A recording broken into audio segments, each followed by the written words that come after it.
Olá! Nessa explicação sobre metodologia de Gibbon-SIP, iremos utilizar o exemplo de um projeto desenvolvido por alunos da Universidade Federal de Alagoas, onde foi apresentado o desenvolvimento de um novo produto, um comedouro para cães de rua, com o propósito de fornecer um lugar apropriado para abastecimento e armazenamento de alimentos doados, bem como identificar e solucionar possíveis problemas ergonômicos. A primeira etapa da metodologia é problematização, que gira em torno de 3 perguntas: o que, por que e como. A primeira pergunta, o que? A situação ou coisa que se deve melhorar. Ou seja, foi observado pelos alunos da Universidade Federal de Alagoas que no campus da universidade havia diversos animais abandonados, que acabam fazendo moradia lá no local, sendo alimentados, mesmo que de forma inadequada, por estudantes e funcionários da universidade. Segunda pergunta: por quê? Isso diz respeito aos objetivos, à finalidade do projeto, incluindo requisitos e critérios que uma boa solução deve ter. Ou seja, por quê? Para evitar que esses animais se desloquem para ambientes inadequados para eles, como o restaurante universitário e lanchonetes da universidade, ou até mesmo evitar deles revirarem os lixos da universidade, causando desordem e sujeira pelo campus. Terceira pergunta: como? Diz respeito aos meios, métodos, técnicas, recursos humanos e econômicos, tempo disponível, experiência, ou seja, será apresentado o desenvolvimento de um novo produto, um produto que facilite a atividade de alimentar os cães sem desperdiçar comida e sem incomodar a outras pessoas. Um comedouro para cães de rua, com um lugar apropriado para abastecimento e armazenamento de alimentos doados. Após responder essas 3 perguntas, podemos partir para a próxima fase, que é a análise, que é dividida em 7 subetapas. Primeira delas, lista de verificação. Serve para organizar de forma exaustiva as informações sobre os atributos de um produto, servindo para detectar deficiências de informações a serem superadas. Por exemplo, no caso da criação de um novo comedouro para cães, qual material iremos utilizar? Qual será o formato desse comedouro? Quantos iremos precisar? Quanto isso irá nos custar? Onde vamos colocar? Como será a higienização? Quem fará a manutenção? Quem vai fiscalizar? Pois é, quando falamos em organizar de forma exaustiva, essas informações é de forma exaustiva mesmo, levando todos os possíveis problemas que possam intervir no decorrer do projeto. Análise do produto com relação ao uso.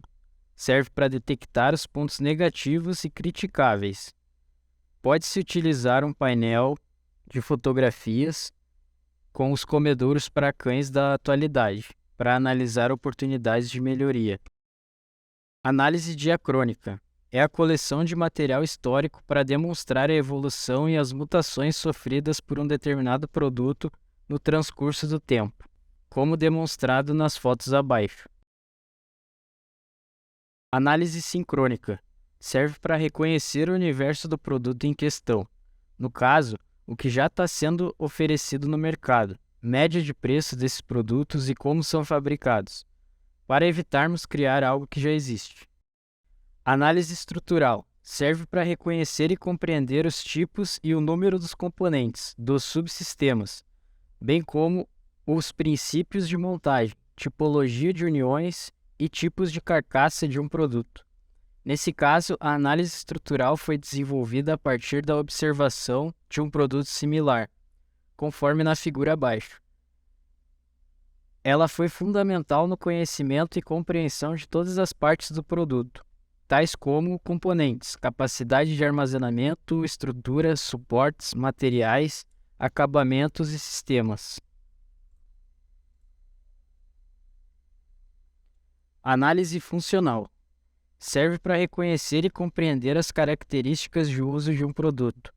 Nesse sentido, inclui aspectos ergonômicos, que chamamos de macroanálise, e as funções técnico-físicas de cada componente ou subsistema do produto, que chamamos de microanálise. No exemplo abaixo, podemos compreender as características de uso e manuseio de produtos similares. Percebemos que foi estudado a questão da ergonomia tanto para o animal quanto para a pessoa que vai manusear o produto, evitando possíveis desconfortos posturais para o humano e possíveis problemas digestivos para os cães. Análise morfológica serve para reconhecer e compreender a estrutura formal de um produto, a sua composição, partindo de elementos geométricos e suas transições, incluindo também informações sobre o acabamento cromático e tratamento das superfícies. A análise morfológica realizada no projeto forneceu informações sobre a estrutura básica de um produto similar, para que fosse possível reconhecer e compreender o seu funcionamento. Essa ferramenta auxiliou no reconhecimento dos sistemas que poderiam ou não ser usados no projeto. Após a gente fazer toda essa análise detalhada sobre a ideia, conseguimos partir para a próxima fase, que é a definição do problema. A definição do problema é dividida em 3 subetapas. A primeira é lista de requisitos, que visa elencar separadamente todos os objetivos que o projeto procura alcançar, através de uma maneira comum, ou seja, com frases curtas ou palavras. Por exemplo, dimensão, material, estrutura, segurança. A segunda subetapa é a estruturação do problema, que visa pegar todas essas frases ou palavras que surgiram na etapa anterior e esmiuçá-las. Por exemplo, na etapa anterior surgiu como requisito a palavra dimensão. A partir desse requisito, a gente define a largura de todo o produto, o diâmetro que vai ter as tigelas, a altura, enfim, definimos todas as coisas que tratam sobre esse mesmo propósito. Uma boa ferramenta para se utilizar nessa etapa é o mapa conceitual, onde a gente tem um conceito principal lá em cima do mapa e vai se desdobrando em conceitos menores. E por último, a terceira etapa, que é a hierarquização de requisitos. Nesse momento é definido as prioridades do projeto, as coisas que são mais importantes até as coisas que são menos importantes. Então, com base nos parâmetros apontados anteriormente, foi usada uma outra técnica. Foi elaborado uma tabela de GUT, GUT, para hierarquizar os requisitos de maior a menor. Para cada um desses itens foi julgado e dado uma nota de 1 a 5, de acordo com a importância de cada critério da lista de necessidades em relação aos itens. G, U e T. As notas dos 3 itens de cada critério foi multiplicada uma por vez até se chegar num número total para cada critério, conforme mostra na imagem. A hierarquização dos parâmetros é importante para uma melhor visualização da relevância dos critérios que se mostraram indispensáveis para o projeto.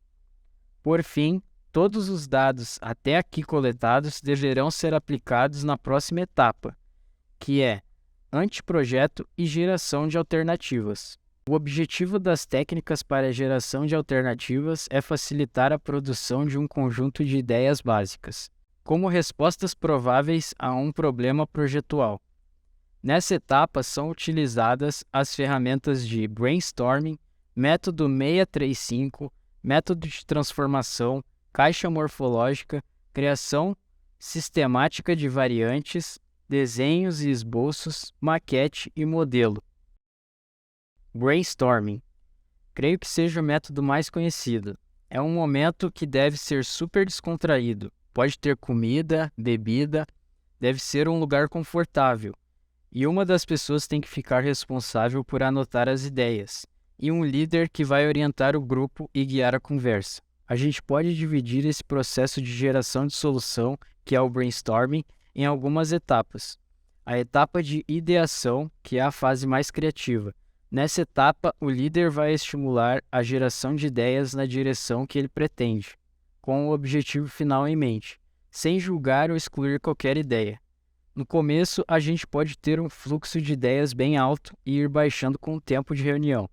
Nesse momento, pode ser que ocorra uma frustração da equipe porque não se tem mais ideias no mesmo fluxo que tinha no início da reunião. Então, o ideal é que se faça uma pausa um relaxamento, que pode ser 1 ou mais dias, para que nesse período de pausa possa surgir novas ideias. A gente tem o período de síntese, que é quando a gente finaliza esse período criativo e parte para analisar as ideias parciais e juntar elas para formar uma solução completa. E depois dessa parte da síntese, temos a última etapa, que é a de avaliação, que é onde as ideias serão julgadas. É feita uma pré-seleção dessas ideias dentro dos critérios que foram passados quando a gente tinha um objetivo X final. Nesse momento, a gente vai ver o que serve para esse objetivo final, ver o que é viável e o que não é viável. Método 635. O método 635 se chama 635 porque são 3 propostas em 5 minutos para 6 participantes. Então, nesse método, a gente elabora um formulário voltado para um objetivo X e temos um grupo de 6 participantes que vão receber cada um formulário e vão escrever 3 ideias em 5 minutos. Essas ideias podem ser passadas de qualquer forma: desenhos, fotos, referências, escritas. E passados esses 5 minutos, eles vão entregar esse formulário para o colega ao lado, que vai agregar mais 3 ideias dentro das propostas que já estão ali escritas. Passados mais 5 minutos, faz o rodízio novamente e encerra quando todos os 6 participantes tiverem contribuído com 3 ideias em cada formulário. Método de transformação. O método de transformação serve para aumentar a variedade de soluções utilizando casos similares de outras áreas, ou da mesma. Por exemplo, vamos pegar um trabalho que é parecido com o nosso e comparar as soluções para ver se as soluções são plausíveis com a nossa proposta e analisar. Se for o caso, modificar, aumentar, reduzir, substituir, inverter, enfim, fazer essa comparação e ver o que podemos transformar. Como o próprio nome diz, método de transformação. Caixa morfológica. A caixa morfológica tem como objetivo listar as funções e atributos em detalhes e analisar eles juntos para ver quais combinações têm melhor e maior perspectiva de sucesso. Essa prática facilita a criação rápida de novas e boas soluções ou novos ângulos para criar combinações diferentes para um novo produto ou serviço. Consiste em listar os valores diferentes na horizontal e critérios diferentes na vertical. Criação sistemática de variantes. É o processo de calcular todas as possibilidades do que pode acontecer e tentar solucionar possíveis problemas futuros em relação à funcionalidade ao decorrer do tempo. É uma etapa que exige muito da imaginação de possíveis erros e acertos, e principalmente exige a criatividade para solucionar todos os problemas que surgirem. Desenhos e esboços. É o início da parte criativa, onde nesse processo temos a missão de representar o aspecto visual que todo o processo anterior do projeto nos direcionou. Essa etapa é muito importante, pois será ela que irá demonstrar toda a sua funcionalidade de maneira concreta, após a definição de formas e modelo. Maquete e modelo. É o esboço físico direcionado ao projeto em si, algo conclusivo após todas as etapas. Nesse caso, após uma série de desenhos e RAFs, a maquete tem a função de apresentar de forma introdutória a matriz real do projeto a ser concluído. Projeto.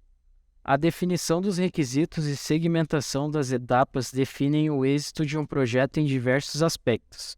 Elas ditam as configurações, funções e tudo aquilo que é realmente necessário.